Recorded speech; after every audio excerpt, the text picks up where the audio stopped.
Hi, welcome to the shop. Today I want to talk to you about my favorite way to cut out circles. This is a piece I'm needing for my next project. It is 3 pieces of red oak glued together, and it measures about 16 inches wide by 10 inches by just under 1 inch thick. And I'm needing a 10-inch circle cut out. And if you'll notice, I've already drilled a hole in the center. Now I want to talk about the tool I'm going to use to cut the circle out.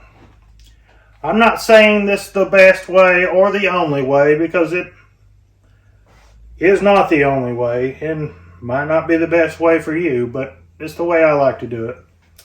And it works really well.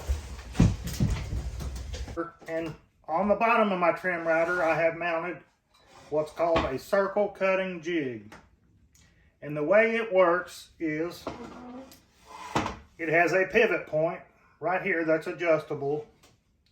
So I will set this half the distance. If I want a 10-inch circle, I'll set this 5 inches away from the inside of the bit. And then I will put this pin inside the hole, turn the router on, and spin around and around until I cut all the way through. Now, while we're on the subject of cutting all the way through, if you'll notice, I have this piece sitting on my bench, and I do not want to cut into my bench. So, set the depth of your bit accordingly. I'm not going to cut all the way through this piece. I'm just going to cut most of the way through, and you'll see after. First thing we want to do is clamp it down, and I have a vise, but you may or may not, so you need to secure it down to where it won't move. And you also need the top clear so you can spin your router around. And what we want to do is insert the pin into our center hole.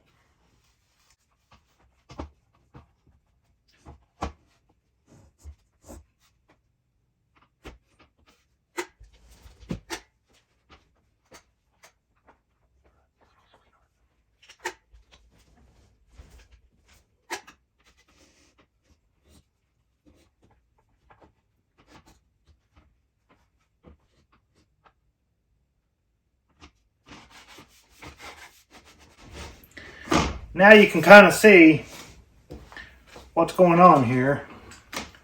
What we'll do is we'll start our router, plunge down into the wood, spin around, and we'll make several passes till we get to our final depth. What we don't want to do is try to cut it all at once, because that'll put way too much stress on the bit and damage the bit and possibly burn our piece and just a whole lot of bad news. We want to take shallow passes and make several passes. Now, I've already got the bit to where it will stop before I get to the workbench. This is key. We do not want to cut a circle in the bench. So, ensure that you're not going to get into your piece. And if you want to cut all the way through, you need to put a sacrificial piece underneath your workpiece to protect your workbench. Now, you can kind of see where I was talking about having your surface clear. So we couldn't put a clamp here to hold this to the table. You'll have to find some other way to leave the surface clear for your router to go round and round. And I'm going to plug this in and we'll get started.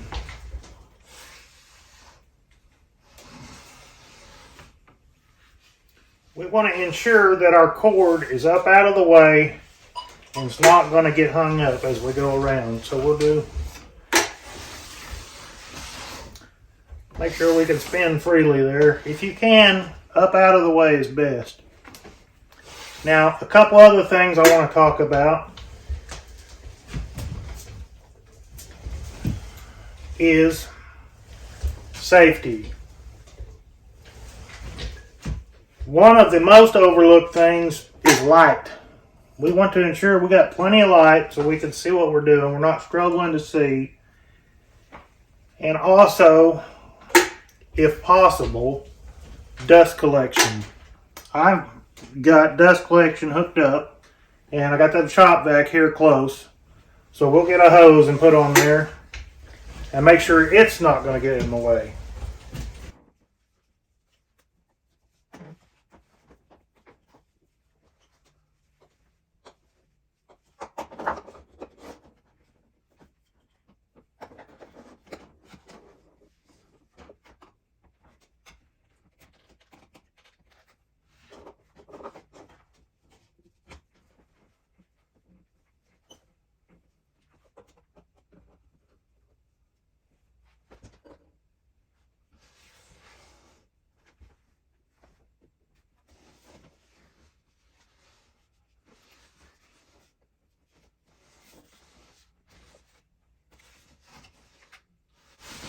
Beautiful, beautiful, beautiful.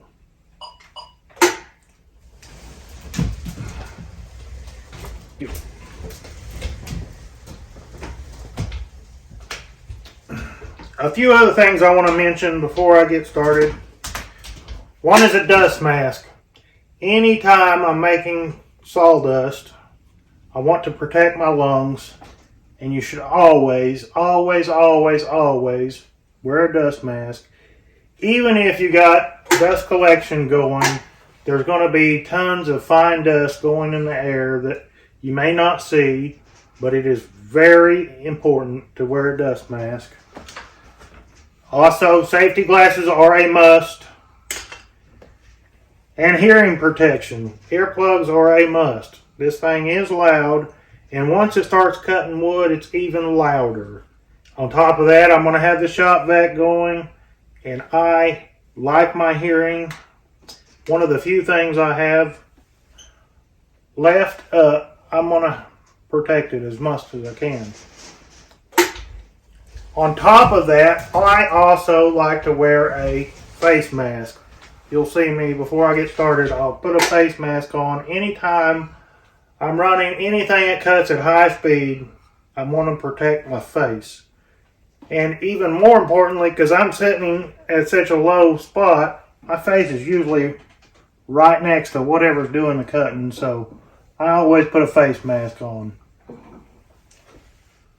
Now we're ready to go. Once I get my gear on here, we'll start making sawdust.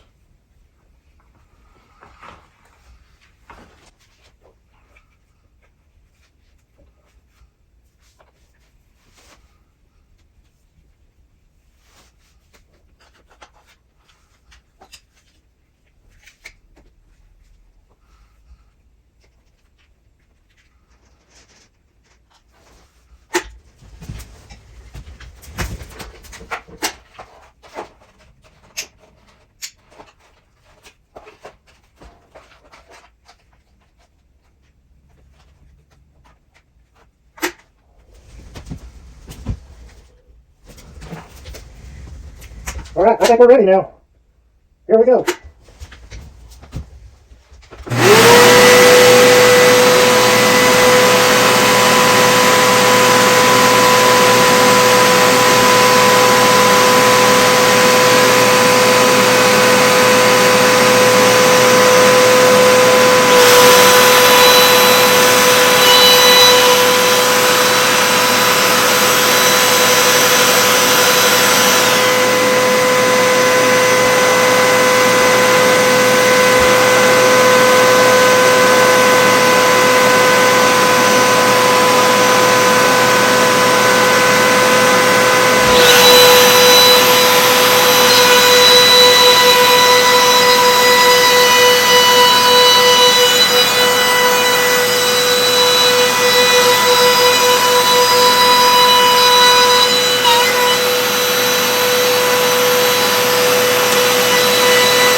there we have it, a perfect circle. I do want to point out that the second to last pass there, I was cutting a little too deep at one time, and you've seen the router right about here, it wanted to jump a little bit. It did spook me, but there's nowhere it can go. All it can do is go around in a circle. That's why this method is so effective, and that's why it's my favorite, because there's really nothing, I mean, I'm not going to say nothing can go wrong, but we've taken a lot of the possibilities of something going wrong because this router can only go in a circle. That being said, we're not all the way through, but we are very, very close. And what we'll do is we'll come back and finish with the jigsaw and get fairly close. Not all the way close. And then there's another step I'll show you in just a minute. First thing I'm going to do is unplug the router. Very important with a router, you should only have it plugged in when you're fixing to cut with it. Other than that, it needs to be unplugged all the time. You never want to change, adjust, or do anything to the bit when the router is plugged in. Always, always unplug it. Very important. I'd also like to point out, even though I had the vacuum hooked up, all the dust everywhere. That's why it's important to wear a dust mask. I believe we're done with you, guy.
And there it is. Almost a circle. We'll take the jigsaw and we'll cut this out. I'll set up for that right now.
Alright, we got our ends cut off, and you'll notice there's still a bunch of ugliness on there. It is not a perfect circle yet. And we did that on purpose. With the jigsaw, we did not want to get close. We only wanted to get the ends cut off. Our final step in the process, we will take what's called a flush trim bit, which is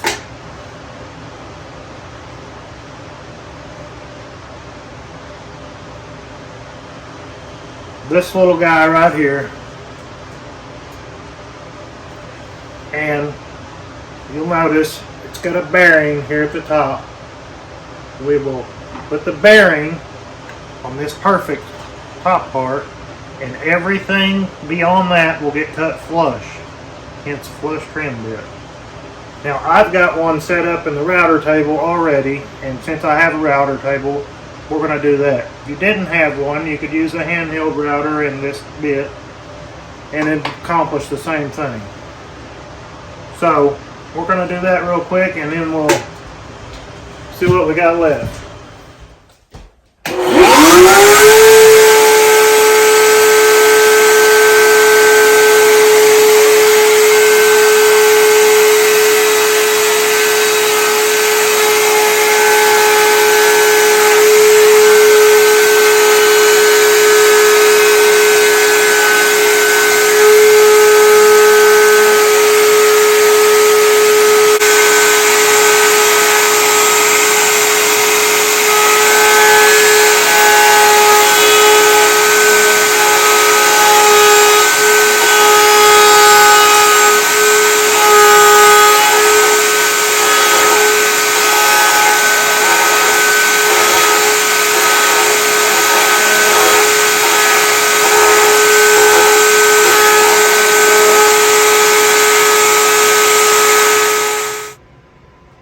And there it is, a perfect circle.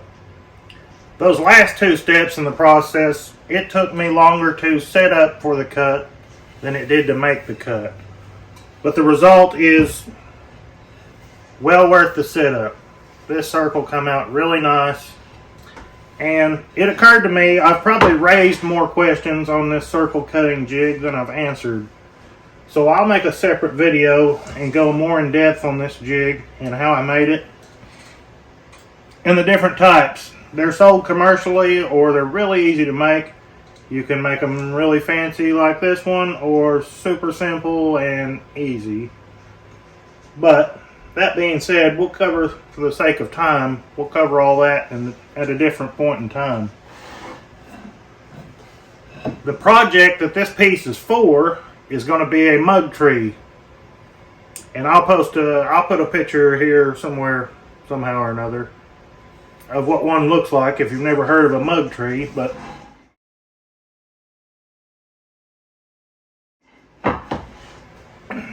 I've got another video coming out on the next step in my process of this project, and I got a couple interesting tricks on how to drill a hole in here, so stay tuned for that. If you've made it this far, I appreciate it, and stay tuned, more to come. Have a good day.